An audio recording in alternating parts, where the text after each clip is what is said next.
Bharat Ratna doctor Babasaheb Ambedkar यांना ठाणे महापालिकेतर्फे अभिवादन. भारतरत्न डॉक्टर बाबासाहेब आंबेडकर यांच्या महापरिनिर्वाण दिनानिमित्त ठाणे महापालिकेच्या विद्यमाने महापालिकेच्या कैलासवासी नरेंद्र बल्लाळ सभागृहात त्यांच्या प्रतिमेस पुष्पहार अर्पण करून अभिवादन करण्यात आले. यावेळी महापालिकेचे अतिरिक्त आयुक्त 2 प्रशांत रोडे, प्रशासकीय उपमाहिती जनसंपर्क अधिकारी प्राची ढिंगणकर यांच्यासह महापालिकेचे कर्मचारी व समाजबांधव उपस्थित होते. ब्युरो रिपोर्ट, जनादेश. आपली माणसं, आपला देश. पाहत रहा जनादेश. महापरिनिर्वाण दिनाच्या पूर्वसंध्येला भीमज्योत रॅलीचे आयोजन. राष्ट्रनिर्माते डॉक्टर बाबासाहेब आंबेडकर व्याख्यानमाला समिती कळवा यांच्या विद्यमाने जागृतीचा अग्नी तेवत ठेवण्यासाठी भीमज्योत रॅलीचे आयोजन केले होते. रॅली दिनांक 5 डिसेंबर 2025 शुक्रवार रोजी सायंकाळी 6 वाजता करण्यात आली. रॅली संविधान चौक रेतीबंदर येथून सुरू होऊन संपूर्ण कळवा विभागातील बुद्धविहार, संस्था, मंडळ यांच्या भेटी देत ठाणे कोर्ट नाका बाबासाहेब आंबेडकर यांच्या पुतळ्याला अभिवादन करून समारोप करण्यात आला. त्याचबरोबर 1000 पुस्तके आणि 2000 पॉकेट कॅलेंडर वाटप करण्यात आले. जय भीम. मी संतोष काशीनाथ रेल्वे, राहणार खारेगाव.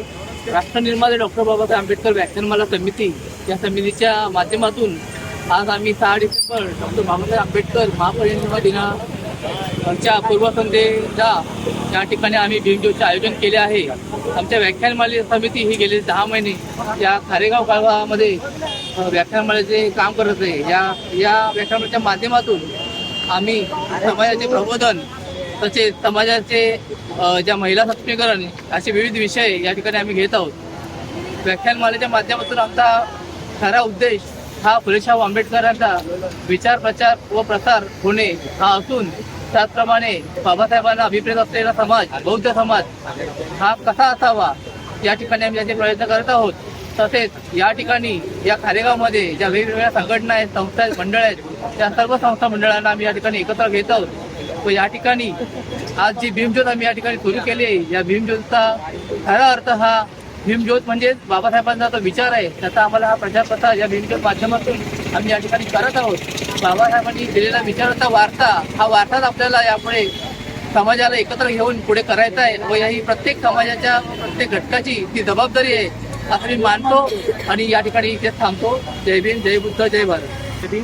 प्रथमतः मी डॉक्टर बाबासाहेब आंबेडकर यांच्या महापरिनिर्वाण दिनानिमित्त त्यांना विनम्र अभिवादन करतो व मी आपल्या सांगू इच्छितो की कळव्यामध्ये राष्ट्रनिर्माते डॉक्टर बाबासाहेब आंबेडकर व्याख्यानमाला समितीतर्फे एक ज्योत आपण पूर्ण कळवा विभागात प्रसार करणार आहोत. त्यानुसार बाबासाहेबांनी तरी आपल्या नसले आज तरी क्रांतीने आणि त्यांच्या विचाराने ते आज आपल्यातच आहे. या मशालेच्या रूपात आपण त्यांच्यापर्यंत पोहोचवणार आहोत. याच निमित्ताने आपण त्यांना पुस्तकांचं व तसंच एक पॉकेट कॅलेंडर हे सुद्धा वाटप करणार आहोत. जय भीम. माझं नाव दिलीप शिंदे. राष्ट्रीय निर्माते डॉक्टर बाबासाहेब आंबेडकर व्याख्यानमालेच्या वतीनं बाबासाहेबांच्या महापरिनिर्वाण अभिवादन करतो. तसेच बाबासाहेबांचे जे विचार आहेत, जागृतीचा की तेवत ठेवा सांगितलेलं आहे, त्या समाजाला आपण वाईच राहिला नव्हतं. त्याचे विचार आम्ही पुढे नेण्याचं काम करतो. कारण 6 डिसेंबरला फक्त देह थांबला, त्याचे विचार हे पुढे चालतच राहतील आणि व्याख्यानमालेच्या माध्यमातून आम्ही ते पुढे चालत ठेवू. डॉक्टर बाबासाहेब आंबेडकर व्याख्यानमाला समिती कळवाचे वैभव खांबे, संतोष खांबे, संतोष येलवे, आकाश कांबळे, सतीश जाधव, मिहेर रणशूर, दिलीप शिंदे, गणेश सोनवणे, अर्जुन काटे, रघुनाथ गरुड आदी कार्यकर्ते उपस्थित होते. भीमज्योतीला निवेदिता रामटेके यांनी हार अर्पण केले आणि दीपप्रज्वलन सुधाकर सुराडकर यांनी केले. रॅली कळवा विभागातील महिला मंडळ कार्यकर्त्या तसेच मंडळाचे कार्यकर्ते मोठ्या संख्येने उपस्थित होते. ब्युरो रिपोर्ट, जनादेश. आपली माणसं, आपला देश. पाहत रहा जनादेश. सर्व नागरिकांना आवाहन करण्यात येत आहे की सध्या डासांमार्फत पसरणाऱ्या डेंग्यू या आजाराचा प्रसार रोखण्यासाठी प्रत्येकाने पुढीलप्रमाणे कार्यवाही करावी. डेंग्यू आजार एडिस इजिप्ती हा डास चावल्याने होतो. या डासांची पैदास साचलेल्या किंवा साचवलेल्या स्वच्छ पाण्यामध्ये होते.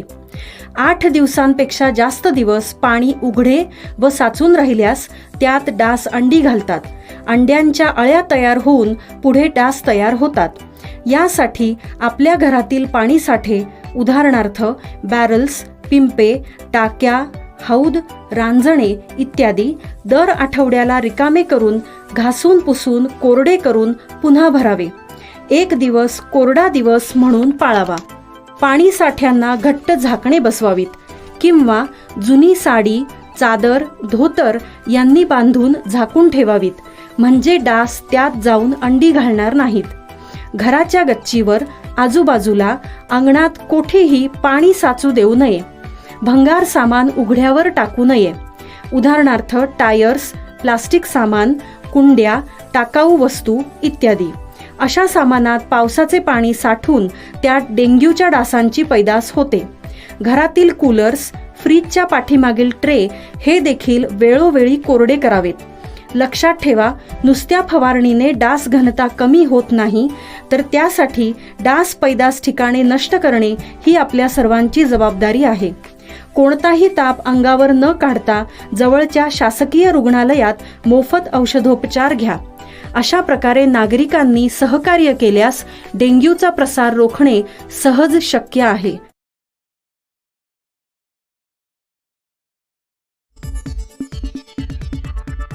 आपली माणसं, आपला देश, पाहत रहा जनादेश. परिवहन मंत्री प्रताप सरनाईक यांनी घेतली विकास कामं आढावा बैठक. घोडबंदर मार्गावर सेवा रस्ता मुख्य रस्त्यामध्ये जोडण्याची कामे मुंबई महानगर प्रदेश विकास प्राधिकरण म्हणजेच MMRDA कडून केली जात आहे.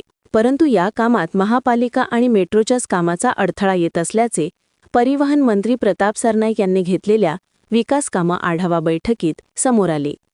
रस्ता जोडणीची कामे सुरू असतानाच महापालिकेकडून अमृत योजनेअंतर्गत ठिकठिकाणी खोदकामे तसेच मेट्रोकडून मार्गिका निर्माणाची कामे सुरू आहेत. या कामांमुळे रस्ते जोडणीच्या कामात अडथळा येत असल्याचे MMRDAच्या अधिकाऱ्यांनी बैठकीत सांगितले. तसेच अधिकाऱ्यांमध्ये समन्वय नसल्याचेही बैठकीत दिसले.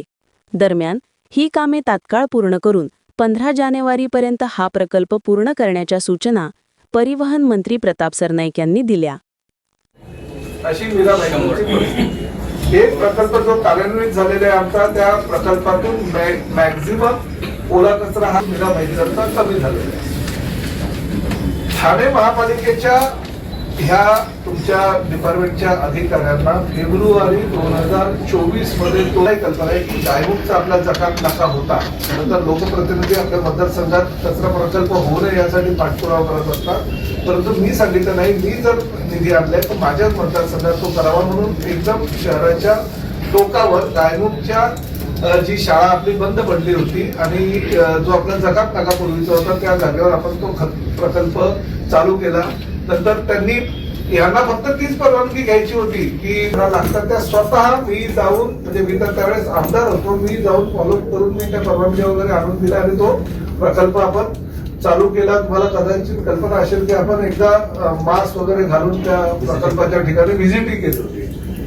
तो प्रकल्प आता पुढल्या महिन्यामध्ये ते फेब्रुवारीमध्ये हँडओव्हर करतात. त्याच्याच बरोबर आणि आता मला आज ह्या बैठकीमध्ये मी विषय घेतला तर सांगतात पुढल्या आठवड्यात करायची. म्हणजे आज जर हीच परिस्थिती किंवा हा प्रकल्प जर आधी चालू झाला असता, त्याच्यामध्ये डस्टबिन आहेत, त्याच्यामध्ये सोलर बिन्स आहेत, त्याच्यामध्ये सुका ओला कचरा पासून खत निर्मितीचा प्रकल्प आहे, आजपर्यंत आपलं तेवढं काही सुरू झालं असतं.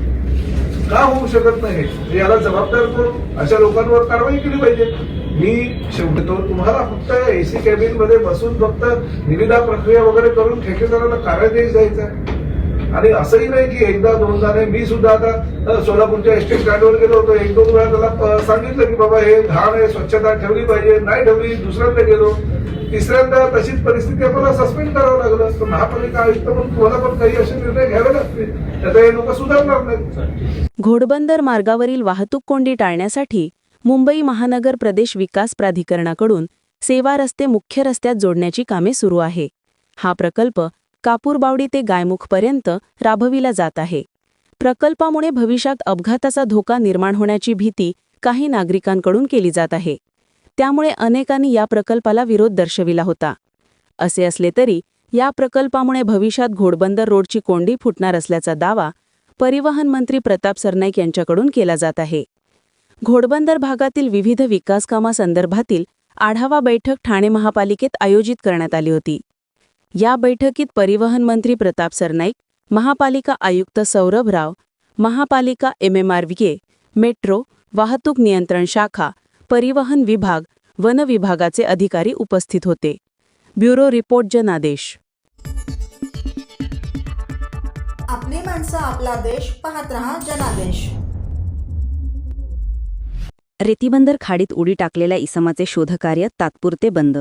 मुंब्रा येथील रेतीबंदर खाडीत एका व्यक्तीने उडी मारल्याचा प्रकार गुरुवारी उघडकीस आला आहे. मोईन अन्सारी, वय वर्ष 30 असे त्यांचे नाव असून बचाव पथकांनी त्यांचा गुरुवार आणि शुक्रवार 2 दिवस शोध घेतला, परंतु त्यांचा शोध लागू शकला नाही. खाडीला भरती आल्याने येथील शोधकार्य थांबवण्यात आले. मुंब्रा येथे रेतीबंदर खाडी आहे. मुंब्रा भागातील फातिमा पॅलेस येथे राहणारे मोईन अन्सारी यांनी गुरुवारी सायंकाळी खाडीमध्ये उडी मारली. या घटनेची माहिती मिळताच नारपोली पोलीस ठाण्याचे पोलीस कर्मचारी, प्रादेशिक आपत्ती व्यवस्थापन कक्षाचे कर्मचारी, ठाणे अग्निशमन दलाचे जवान, भिवंडी अग्निशमन दलाचे जवान, ठाणे आपत्ती प्रतिसाद दलाचे जवान घटनास्थळी दाखल झाले. गुरुवारी सायंकाळची वेळ असल्याने अपुऱ्या प्रकाशामुळे आणि खाडीमधील पाण्याचा प्रवाह मोठ्या प्रमाणात असल्यामुळे शोधकार्य करण्यात अडथळा निर्माण होत असल्यामुळे नारपोली पोलीस कर्मचारी यांच्या आदेशावरून खाडीतील शोधकार्य तात्पुरत्या स्वरूपात थांबवण्यात आले. शुक्रवारी सकाळी भिवंडी अग्निशमन दलामार्फत पुन्हा शोधकार्य सुरू करण्यात आले. शुक्रवारी देखील सायंकाळीपर्यंत शोध लागला नाही. सायंकाळी भरतीची वेळ आणि खाडीमधील पाण्याचा प्रवाह वाढत असल्यामुळे पोलीस कर्मचारी यांच्या आदेशावरून रेतीबंदर खाडीतील शोधकार्य तात्पुरत्या स्वरूपात बंद करण्यात आले. ब्युरो रिपोर्ट जनादेश.